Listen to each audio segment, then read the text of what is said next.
Cumprimento a todos os meus irmãos com a paz de Jesus. Seja bem-vindo ao estudo da lição número 9. Convertam o seu coração. Antes de começar, vamos orar. Pai querido que estás nos céus, aqui estamos como teus filhos, buscando a tua bênção, a tua face, buscando a direção do Espírito Santo para entender a tua vontade, a tua palavra. Revela-te a nós. Derrama sobre nós o Espírito Santo neste momento, sobre mim e os meus irmãos, em nome de Jesus. Amém. Convertam o seu coração. O verso áureo diz: de lá vocês buscarão ao Senhor seu Deus e o acharão quando o buscarem de todo o coração e de toda a sua alma. Deuteronômio 4, 29. Buscar a Deus de todo o coração, com toda a sua alma. Uma verdade inquestionável revelada na Bíblia é a de que todos nós somos pecadores. Não há nenhum justo sequer que faça o bem e nunca peque. Só Jesus Cristo realmente é o único que viveu nesta terra sem pecado. Nasceu santo e viveu uma vida santa. Abra sua Bíblia em Romanos capítulo 3 e vamos ver aqui os versos 9 em diante. Romanos capítulo 3 e os versos 9 em diante. Pois que somos nós mais excelentes? De maneira nenhuma, pois já dantes demonstramos que tanto judeus como gregos, todos estão debaixo do pecado. Como está escrito, não há um justo, nem um sequer. Não há ninguém que entenda, não há ninguém que busque a Deus, todos se extraviaram e juntamente se fizeram inúteis, não há quem faça o bem, não há nenhum só. A sua garganta é um sepulcro aberto, com as suas línguas tratam enganosamente, peçonha de áspides está debaixo dos seus lábios. Cuja boca está cheia de maldição e amargura. Os seus pés são ligeiros para derramar o sangue. Em seus caminhos há destruição e miséria, e não conheceram o caminho da paz. Não há temor de Deus diante dos seus olhos. Ora, nós sabemos que tudo o que a lei diz, aos que estão debaixo da lei o diz, para que toda a boca esteja fechada e todo mundo seja condenável diante de Deus. Por isso, nenhuma carne será justificada diante dele pelas obras da lei, porque pela lei vem o conhecimento do pecado. Mas agora se manifestou sem a lei a justiça de Deus, tendo o testemunho da lei e dos profetas. Isto é, a justiça de Deus pela fé em Jesus Cristo para todos e sobre todos os que creem, porque não há diferença, porque todos pecaram e destituídos estão da glória de Deus. Todos pecaram. Todos pecamos e destituídos estamos da glória de Deus. Eu preciso da bênção do meu Senhor Jesus Cristo. Eu sou pecador, você é pecador. Não há nenhum justo sequer que faça o bem e nunca peque. Todos somos carentes da graça e da misericórdia de Deus. Bendito seja Deus, porque existe graça, existe misericórdia. As boas novas estão no verso 24. O verso 24 de Romanos capítulo 3 diz: sendo justificados gratuitamente pela sua graça, pela redenção que há em Cristo Jesus. Algo crucial para esta boa notícia é o arrependimento, reconhecer o nosso pecado, lamentar por ele, pedir perdão a Deus e finalmente afastar-se do pecado. Porque somos pecadores, o arrependimento deve ser a parte central da nossa existência cristã. Nesta semana, veremos a ideia de arrependimento expressa no livro de Deuteronômio. Na parte de domingo, mi-item. Mi-item quer dizer quem dará.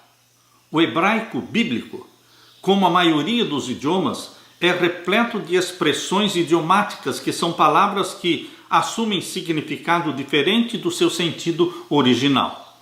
Uma expressão idiomática do Antigo Testamento é mi-item. Mi é a pergunta quem e item significa dará. Então, literalmente, mi-item quer dizer quem dará. No Antigo Testamento, porém, esta expressão revela um desejo, revela um anseio ou algo que queira muito. Por exemplo, Após terem deixado o Egito, os filhos de Israel enfrentaram desafios no deserto. E ali eles exclamaram: quem nos dera tivéssemos morrido pela mão do Senhor no Egito. Êxodo 16, verso 3. Quem nos dera é aqui uma expressão idiomática advinda de mi item. No Salmo 14, verso 7, Davi declarou: quem dera que de Sião viesse já a salvação de Israel. E em Jó 6, verso 8, afirma: quem dera que se cumprisse o meu pedido. Novamente, quem dera, nesses versos vem do hebraico mi item. Portanto, aqui a expressão mi item significa um desejo, um anseio por algo que nós queremos muito. Queridos, nós lemos agora em Deuteronômio, abra a sua Bíblia, Deuteronômio capítulo 5 e os versos 22 em diante. Deuteronômio capítulo 5 e os versos 22 em diante. Aqui nós lemos: estas palavras falou o Senhor a toda a vossa congregação no monte, do meio do fogo, da nuvem da escuridade, com grande voz, e nada acrescentou, e as escreveu em 2 tábuas de pedra, e a mim as deu. E sucedeu que, ouvindo a voz do meio das trevas, e vendo o monte ardendo em fogo, vos achegastes a mim, todos os cabeças das vossas tribos e vossos anciãos, e dissestes: eis aqui o Senhor vosso Deus nos fez ver a sua glória e a sua grandeza, e ouvimos a sua voz do meio do fogo. Hoje vimos que Deus fala com o homem e que o homem fica vivo. Agora, pois, por que morreríamos? Pois este grande fogo nos consumiria. Se ainda mais ouvíssemos a voz do Senhor nosso Deus, morreríamos. Porque quem há de toda a carne que ouviu a voz do Deus vivente falando do meio do fogo como nós e ficou vivo? Chega-te tu e ouve tudo o que disser o Senhor nosso Deus, e tu nos dirás tudo o que te disser o Senhor nosso Deus, e o ouviremos e o faremos. Ouvindo, pois, o Senhor a voz das vossas palavras, quando me faláveis a mim, o Senhor me disse: eu ouvi a voz das palavras deste povo, que te disseram, em tudo falaram eles bem. Quem dera que eles tivessem tal coração, que me temessem e guardassem todos os meus mandamentos todos os dias, para que bem lhes fosse a eles e aos seus filhos para sempre. Aqui no verso 29 de Deuteronômio capítulo 5, é Deus que usa a expressão mi item. Quem dera que eles tivessem tal coração que me temessem. Um desejo, um anseio que Deus expressou de que o seu povo fosse temente a Ele, que o seu povo se submetesse a Ele. Quem dera que eles tivessem tal coração e que me temessem. Queridos, eis aqui o Senhor Deus, o Criador dos céus e da terra, aquele que fez o espaço, o tempo e a matéria, que falou e o mundo veio à existência, que soprou em Adão o fôlego de vida. Ele aqui agora está falando quem dera. A expressão quem dera, geralmente associada às fraquezas e limitações da humanidade, agora Deus está usando a mesma expressão. Que exemplo da realidade do livre-arbítrio. Percebemos que há limites para o que Deus pode fazer em meio ao grande conflito. O uso do mi item revela que nem mesmo Deus pode passar por cima do livre-arbítrio, pois se o fizer, a ação não pode mais ser considerada livre. E assim como nós, humanos, somos livres para pecar, também somos livres para escolher o Senhor e estar abertos à sua liderança, a fim de que, em resposta ao toque do seu Espírito, possamos nos arrepender de nossos pecados e segui-lo. A escolha, querido irmão, querida irmã, a escolha é nossa, apenas nossa, e é uma escolha que devemos fazer dia a dia, momento a momento. Quem dera, disse Deus, que o meu povo se submetesse e me temesse.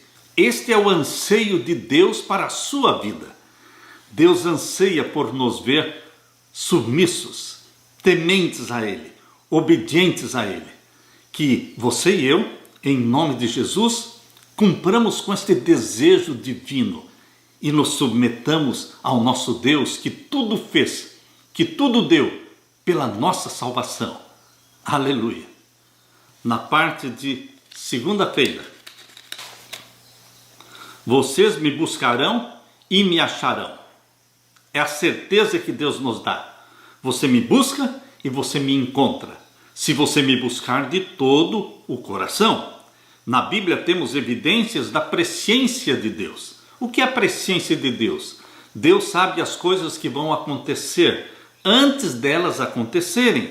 Ele sabe o que vai acontecer, seja a ascensão e queda dos impérios mundiais, como por exemplo ali em Daniel capítulo 2, no sonho da estátua de cabeça de ouro, peito e braços de prata, o quadril de bronze e as pernas de ferro, representando os 4 impérios mundiais.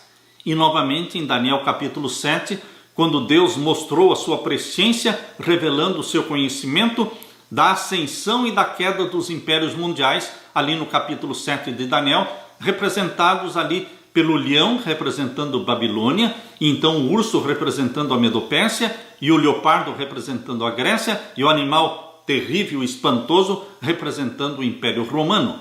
Deus conhece o fim desde o princípio, e queridos, esse conhecimento divino, mesmo das nossas escolhas livres, não tem influência sobre a liberdade dessas escolhas. Nós não sabemos o que Deus sabe. Por isso ele não interfere nas nossas decisões, mas ele sabe quais serão as decisões que nós faremos. Assim, o Senhor sabia, mesmo antes de conduzir os filhos de Israel para a terra prometida, Deus sabia o que eles fariam ali quando entrassem na terra prometida. Em Deuteronômio capítulo 4, abra sua Bíblia, em Deuteronômio capítulo 4 e os versos 25 a 28. Aqui nós lemos: Quando, pois, gerardes filhos e filhos de filhos, e vos envelhecerdes na terra, e vos corromperdes, e fizerdes alguma escultura, semelhança de alguma coisa, e fizerdes mal aos olhos do Senhor para o provocar a ira, hoje tomo por testemunhas contra vós o céu e a terra, que certamente perecereis depressa da terra, a qual passando o Jordão, ides a possuir. Não prolongareis os vossos dias nela, antes sereis de todo destruídos. E o Senhor vos espalhará entre os povos, e ficareis poucos em número entre as gentes, as quais o Senhor vos conduzirá. E ali servireis a deuses que são obra de mãos de homens, madeira e pedra, que não veem, nem ouvem, nem comem, nem cheiram. Então dali buscarás ao Senhor teu Deus e o acharás, quando o buscares de todo o teu coração e de toda a tua alma.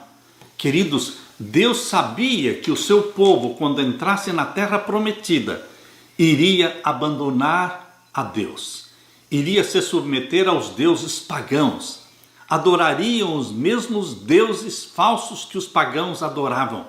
Deus sabia que ia acontecer isso, por isso Deus falou anteriormente, através de Moisés, o que iria acontecer. E também disse que quando eles se arrependessem, então dali buscarás ao Senhor teu Deus e o acharás, quando o buscares de todo o teu coração e de toda a tua alma. A presciência divina é o ato de Deus conhecer o fim desde o princípio. Porém, esta presciência divina não interfere, não influencia nas nossas decisões, no nosso livre-arbítrio. Nos versos anteriores aos citados aqui em Deuteronômio capítulo 4, nos versos anteriores, o Senhor disse aos israelitas especificamente que não fizessem ídolos nem os adorassem. Porém, nos versos seguintes é declarado que eles fariam exatamente isso, apesar de todas as advertências. Em Deuteronômio 4, verso 25, Deus diz: Quando, pois, gerardes filhos e filhos de filhos, e vos envelhecerdes na terra, e vos corromperdes, e fizerdes alguma escultura, semelhança de alguma coisa, e fizerdes mal aos olhos do Senhor para o provocar a ira. Moisés deixou claro que isso não aconteceria de imediato. Depois de tudo o que experimentaram, era pouco provável que caíssem em idolatria. No entanto, após uma geração ou duas, devido à tendência de esquecer o que o Senhor tinha feito por eles e pela rejeição das suas advertências, serão levados a se opor à vontade de Deus e se inclinar diante dos deuses falsos. Em Deuteronômio capítulo 4, versos 29 a 31, nós lemos: Então dali buscarás ao Senhor teu Deus e o acharás, quando o buscares de todo o teu coração e de toda a tua alma. Quando estiveres em angústia e todas estas coisas te alcançarem, então no fim de dias te virarás para o Senhor teu Deus e ouvirás a sua voz. Porquanto o Senhor teu Deus é Deus misericordioso e não te desamparará, nem te destruirá, nem se esquecerá do concerto que jurou aos teus pais. Deus anteviu a apostasia de Israel, mas Deus anteviu também o arrependimento e o retorno deles para Deus. Queridos, a graça é incrível. Mesmo depois de caírem na terrível idolatria e receberem as consequências dos pecados, se eles voltassem para o Senhor, Ele os perdoaria e os restauraria. Se escolhessem se arrepender, Ele os aceitaria. Em Deuteronômio 4:30 temos a palavra veshavita. Veshavita muitas vezes traduzida por converter, mas que significa voltar. Ou seja, eles estão voltando para o Senhor, de quem não deveriam ter se afastado. A palavra hebraica teshuvah, da mesma raiz de voltar, significa arrepender-se. Portanto, o que está envolvido aqui no arrependimento é um retorno para Deus, depois de termos sido separados dele pelos nossos pecados. Vocês me buscarão e vocês me acharão, quando me buscarem de todo o vosso coração. Bendito seja este Deus cheio de graça e de misericórdia, que nos recebe de braços abertos, quando depois de termos apostatado, depois de termos pecado contra Deus, quando nos voltamos para Ele, Ele nos recebe de braços abertos e nos perdoa e nos cobre com a sua justiça. Aleluia! Na parte de terça-feira, Teshuvah, retorno. Em Deuteronômio, um tema-chave se evidencia: obedeça e seja abençoado. Desobedeça e sofra as consequências. Não é diferente no Novo Testamento. Quando você lê aqui em Gálatas capítulo 6, versos 7 e 8, você percebe que tanto no Antigo como no Novo Testamento, Deus exige o quê? Obediência. Você obedece e é abençoado. Você desobedece e recebe as consequências. Gálatas capítulo 6 e os versos 7 e 8. Aqui nós lemos: não erreis, Deus não se deixe escarnecer, porque tudo que o homem semear, isso também ceifará. Porque o que semeia na sua carne, da carne ceifará a corrupção, mas o que semeia no Espírito, do Espírito ceifará a vida eterna. Gálatas capítulo 6, versos 7 e 8, está aqui o mesmo princípio do Antigo Testamento. Aquilo que nós plantamos, nós colhemos. Após a queda, o pecado parece tão fácil e tão natural quanto respirar. Nós somos pecadores já por nascimento, já nascemos com a natureza pecaminosa. E apesar das advertências e promessas de Deus, porque Deus falou, porque este mandamento que hoje lhes ordeno não é demasiadamente difícil, nem está longe de vocês. Deuteronômio 30, verso 11. Apesar disto, muitos fizeram exatamente o contrário. Caíram nos pecados sobre os quais Deus os havia advertido. Mesmo assim, o Senhor estava disposto a aceitá-los de volta, se, de livre escolha, se arrependessem e voltassem para Ele. Em Deuteronômio capítulo 30, versos 1 até o verso 10, abra sua Bíblia, em Deuteronômio capítulo 30 e os versos 1 até o verso 10. Aqui nós lemos. A ideia aqui é a ideia de aceitação dos pecadores rebeldes que se afastaram de Deus. Deus os aceitaria, Deus os perdoaria. Deuteronômio 30, verso 1 em diante. E será que sobrevindo-te todas estas coisas, a bênção ou a maldição que tenho posto diante de ti, e te recordares delas entre todas as nações para onde te lançar o Senhor teu Deus, e te converteres ao Senhor teu Deus, e deres ouvido a sua voz conforme a tudo o que eu te ordeno hoje, tu e os teus filhos, com todo o teu coração e com toda a tua alma, então o Senhor teu Deus te fará voltar do teu cativeiro e se apiedará de ti e tornará a juntar-te dentre todas as nações entre as quais te espalhou o Senhor teu Deus. Ainda que os teus desterrados estejam para a extremidade do céu, desde ali te ajuntará o Senhor teu Deus e te tomará dali. E o Senhor teu Deus te trará à terra que teus pais possuíram, e a possuirás, e te fará bem e te multiplicará mais do que aos teus pais. E o Senhor teu Deus circuncidará o teu coração e o coração de tua semente, para amares ao Senhor teu Deus com todo o coração e com toda a tua alma, para que vivas. E o verso 8, e converter-te-ás, pois, e darás ouvidos à voz do Senhor, farás todos os seus mandamentos que hoje te ordeno. E o Senhor teu Deus te fará abundar em toda a obra das tuas mãos, no fruto do teu ventre, no fruto dos teus animais, e no fruto da tua terra para bem, porquanto o Senhor tornará a alegrar-se em ti para bem, como se alegrou em teus pais, quando deres ouvidos à voz do Senhor teu Deus, guardando os seus mandamentos e os seus estatutos escritos neste livro da lei, quando te converteres ao Senhor teu Deus com todo o teu coração e com toda a tua alma.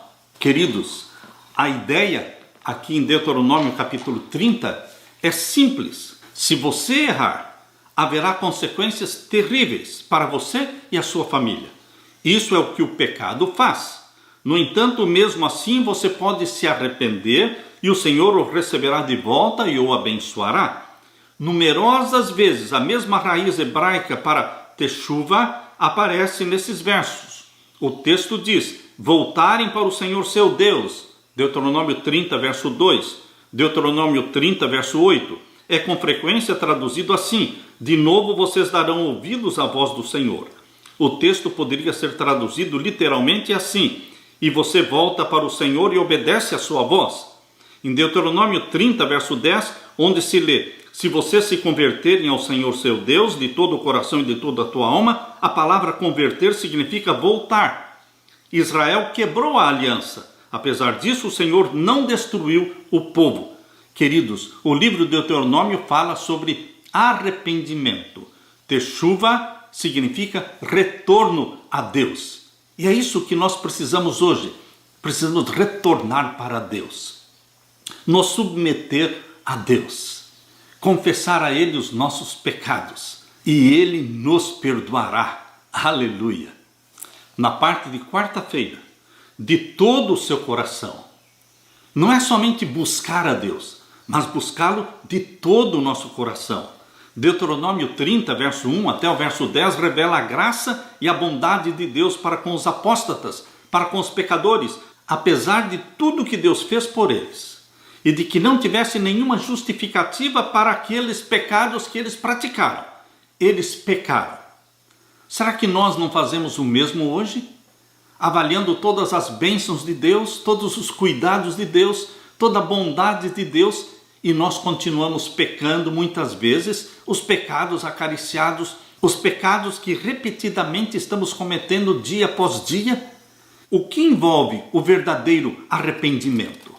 O retorno a Deus significa confissão dos nossos pecados, arrependimento dos nossos pecados. Queridos, qual é o arrependimento verdadeiro? Os israelitas precisaram fazer a escolha de retornar a Deus e de obedecer-lhe de todo o coração. A questão era o coração deles. Se o coração fosse justo diante de Deus, as ações também seriam justas, ou seja, o povo seria obediente. Foi por isso que receberam a promessa maravilhosa de que se voltassem para o Senhor sinceramente, Ele trabalharia neles e lhes circuncidaria o coração. Eles deviam fazer a escolha, em meio ao cativeiro, de voltar para Deus, e Ele os conduziria de volta para si, para a terra prometida, e ali na terra Deus os abençoaria. Parte da bênção é que Ele trabalharia neles para mudar-lhes o coração, de modo que amassem ao Senhor seu Deus de todo o seu coração, de toda a sua alma, para que pudessem viver. Em Atos capítulo 5, verso 31, abra sua Bíblia. Atos capítulo 5 e o verso 31 fala claramente que é Deus quem dá o arrependimento. Queridos, nós não nos arrependemos por nós mesmos. O arrependimento vem porque o Espírito Santo nos dá o arrependimento. Atos capítulo 5 e o verso 31.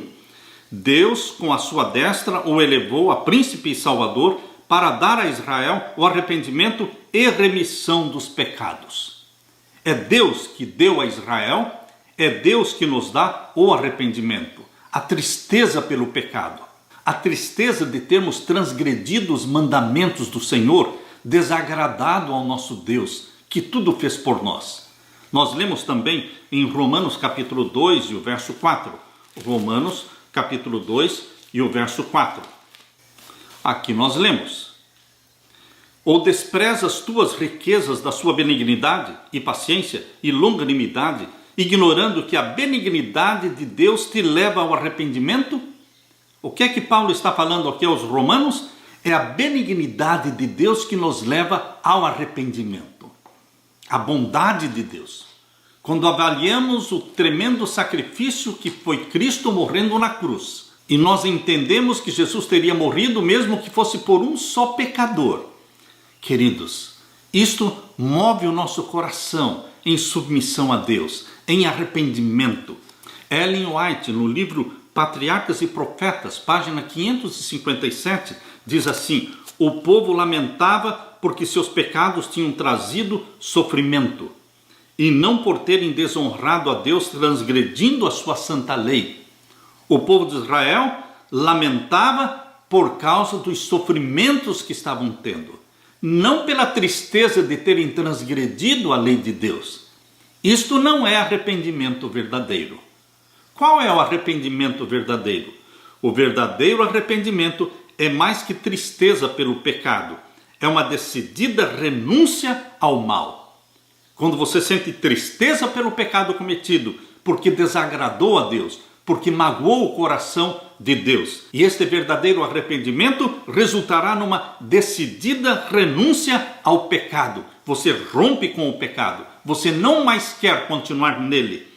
Como podemos identificar então a diferença entre lamentar as consequências dos nossos pecados, o que qualquer um pode fazer, e lamentar os próprios pecados? Queridos, quando nós lamentamos as consequências do pecado, não significa um verdadeiro arrependimento. Mas quando nós lamentamos e sentimos tristeza pelo pecado em si, pela desobediência, por termos ferido o coração de Deus, por termos desagradado a Deus, por termos transgredido a sua santa lei, o desejo de não mais repetir este ato, esta tristeza resulta de um verdadeiro arrependimento, porque nós rompemos com o pecado e nos submetemos a Deus. Na parte de quinta-feira, arrependimento e conversão. O Novo Testamento está repleto do conceito de arrependimento, mais que no Antigo Testamento. João Batista começou seu ministério com um chamado ao arrependimento. Abra sua Bíblia em Mateus capítulo 3. Mateus capítulo 3, vamos ver então os versos 1 até o verso 8. Mateus capítulo 3 e o verso 1 até o verso 8. Aqui nós lemos: e naqueles dias apareceu João Batista pregando no deserto da Judéia, e dizendo: arrependei-vos, porque é chegado o reino dos céus. João Batista começou seu ministério fazendo um chamado, um apelo para o arrependimento. Arrependei-vos, porque é chegado o reino dos céus. Hoje, os sermões, os grandes pregadores da televisão, pouco falam sobre arrependimento, sobre confissão, sobre abandono do pecado. Queridos, nossa religião tem que ser feita de confissões, de arrependimento, de rompimento com o pecado. Isto é verdadeira religião. Aqui diz no verso 3, porque este é o anunciado pelo profeta Isaías, que disse: voz do que clama no deserto, preparai o caminho do Senhor, endireitai as suas veredas. E este João tinha o seu vestido de pelos de camelo e um cinto de couro em torno dos seus lombos, e alimentava-se de gafanhotos, mas que no original se refere a alfarrobas e mel silvestre. Então ia ter com ele Jerusalém, de toda a Judéia e toda a província adjacente ao Jordão, e eram por ele batizados no rio Jordão, confessando os seus pecados. E vendo ele muitos dos fariseus e dos saduceus que vinham ao seu batismo, dizia-lhes: raça de víboras, quem vos ensinou a fugir da ira futura? Produzi, pois, frutos dignos de arrependimento. Frutos dignos de arrependimento. Obras e ações que provem, que mostrem que você e eu realmente estamos arrependidos. Jesus também iniciou seu ministério fazendo um apelo forte para o arrependimento. Marcos capítulo 1 e o verso 15. Marcos capítulo 1, vamos ler o verso 14 e o verso 15. Aqui nós lemos: e depois que João foi entregue à prisão, veio Jesus para a Galileia, pregando o evangelho do reino de Deus e dizendo: o tempo está cumprido e o reino de Deus está próximo. Arrependei-vos e crede no evangelho. Jesus começou seu ministério como João Batista, também fazendo um apelo ao arrependimento. Queridos, será que admitir que pecamos é o mesmo que confessar o pecado? Eu tenho visto muitas vezes as pessoas admitindo que pecaram. Quando eles admitem que pecaram? Depois que tudo ficou provado, depois que tudo foi denunciado. Queridos, depois que tudo se prova, depois que tudo é denunciado, então alguns admitem: realmente eu cometi esse pecado. Será que isto é confissão do pecado? Ou é simplesmente uma admissão do pecado? Admitir o pecado é um falso arrependimento.